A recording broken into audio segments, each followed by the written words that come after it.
네, 비트코인 가격이 좀 떨어졌는데요. 가격이 떨어질 때 최선의 대응법, 그 얘기를 하겠습니다. 비트코인 기업 마이크로 스트래티지의 마이클 세일러가 뭔가 감추고 있는 것 같다. 자, 그 얘기도 하겠습니다. 중요한 내용을 감추고 있는 것 같다. 자, 그 얘기를 하겠습니다. 안녕하세요. 홍 작가입니다. 투자 어드바이스가 아니라는 점 말씀드리고 시작을 하겠습니다. 비트코인 가격이요, 꽤 떨어졌습니다. 네, 24시간 기준으로 5%가량 떨어졌는데요. 떨어진 이유는 오늘 주식시장이 하락한 이유하고 같다. 이렇게 볼 수 있을 것 같은데요. 미국 주식시장하고 비트코인 시장이 항상 같이 움직이는 것은 아니지만 큰 경제 이슈가 생기면 현재는 같이 움직이고 있는 것도 사실입니다. 오늘 주식시장, 비트코인 시장 둘 다 하락한 이유는요. 미국 중앙은행 연준 때문이라고 해야 할 것 같은데요. 연준이 오늘 예상대로 기준 금리를 0.25%포인트 이렇게 인하를 했는데요. 여기까지는 시장 예상대로였는데 내년의 금리를 지금까지 예상과는 상당히 다르게 금리를 3번 이상 인하하는 게 아니라 2번만 인하할 가능성을 밝힌 게 시장에 부정적인 영향을 줬다. 이렇게 볼 수 있을 것 같습니다. 네, 월스트리트 저널의 연준 전문 기자 닉 티미라우스, 이 친구는 이렇게 얘기를 합니다. 연준이 금리를 결정하는 기구인 이 연방공개시장위원회 FOMC, 이 회의, 이번 회의의 시사점은 이제부터 새로운 국면에 들어가는 것이고 추가 금리 인하에 대해서 연준이 신중해질 거라는 점이다. 이렇게 얘기를 합니다.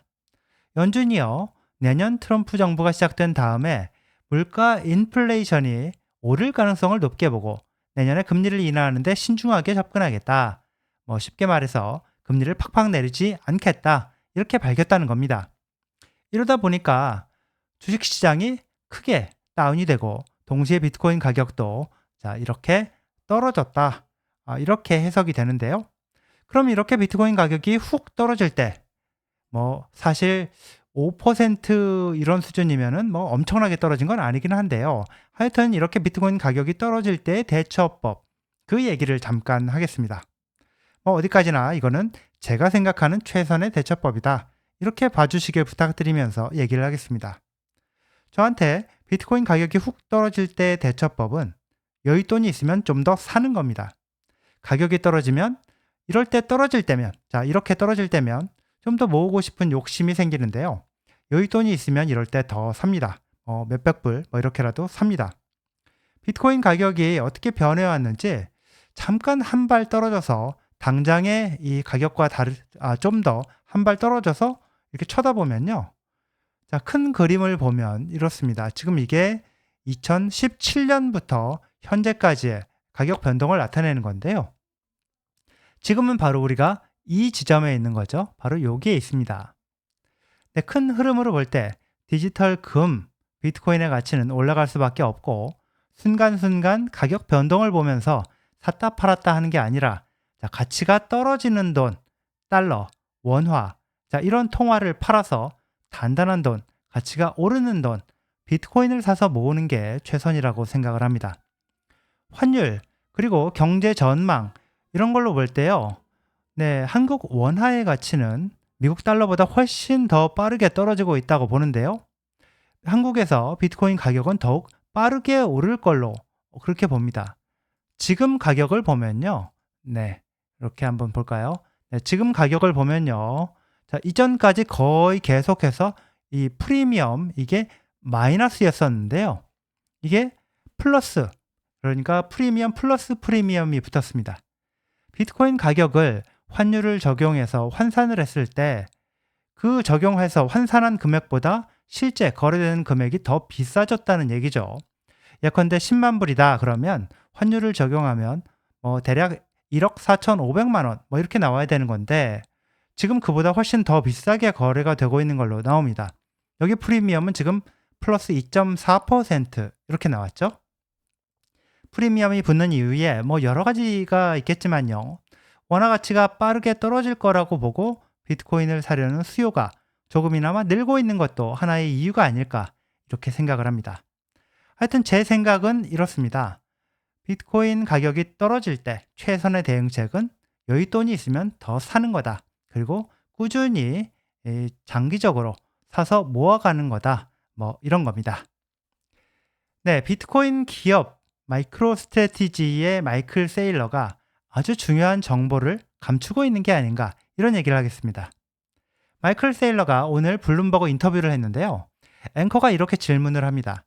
당신은 다른 암호화폐 업계 사람들과 다르게 정치적인 견해를 크게 드러내지 않는데 자, 하나 물어봐야 되겠다. 혹시 트럼프 대통령 당선자와 만났느냐? 이렇게 물었습니다. 자, 세일러가 답변을 하는데요. 나는 다음 트럼프 정부 인사들을 많이 만났는데 이 차기 정부 인사들을 많이 만났는데 그 이상은 코멘트를 할 수가 없다. 이렇게 말을 합니다. 트럼프를 만났는지 안 만났는지 답변을 할 수 없다고 한 건데요. 만약 만나지 않았다면 트럼프는 만나지 않았다. 뭐 이렇게 해도 될 걸. 굳이 차기 정부 인사들을 많이 만났는데 그 이상은 코멘트할 수 없다. 이렇게 답변할 필요는 없지 않았을까? 그래서 아마도 만난 게 아닌가 이런 생각이 듭니다. 블룸버그 인터뷰에서 만약 트럼프 정부에서 암호화폐 자문위원회 이런 게 생기면 역할을 맡을 생각이 있느냐 이런 질문도 나왔는데요.